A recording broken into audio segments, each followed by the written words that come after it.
Praise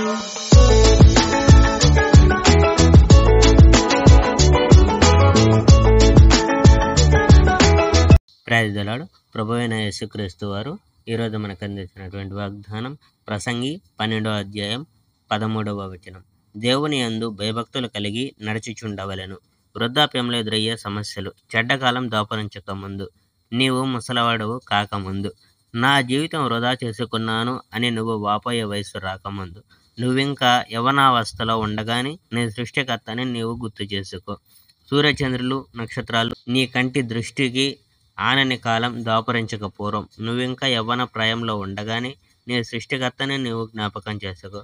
ఒక తుఫాను తర్వాత మరొక తుఫాను వచ్చినట్లే కష్టాలు పదే పదే వస్తాయి.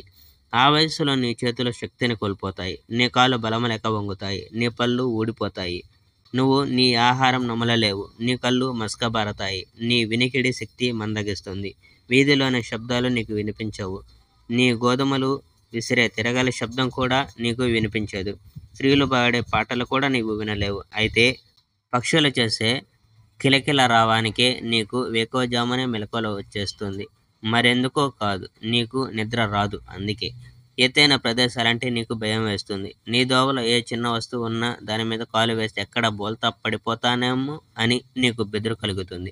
నీ జుట్టు నరిసి బాదం చెట్టు పూతలా కనిపిస్తుంది.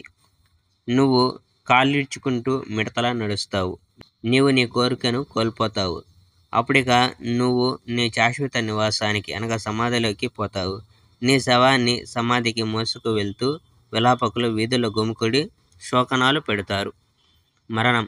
నీ వెండి మొలతాడు తెక్కక ముందే, బంగారు గిన్నె నలగక ముందే, బావి దగ్గర పగిలిన మట్టి కుండలా నీ జీవితం వృధా కాకముందే, పగిలి బావిలో పడిపోయిన రాతి మూతల నీ జీవితం వృధా కాకముందే, నీ యవ్వన కాలంలోనే నువ్వు నీ సృష్టికర్తను స్మరించుకో.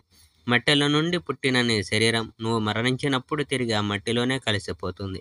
కానీ దేవుని దగ్గర నుంచి వచ్చిన నీ ఆత్మ నువ్వు మరణించినప్పుడు తిరిగి ఆ దేవుని దగ్గరికే పోతుంది. అంతా వ్యర్థం, శుద్ధం, అర్ధరహితం. ఇదంతా కాలాన్ని వ్యర్థం చేయడం అంటాడి ప్రసంగి. Praise the Lord. May God bless our India.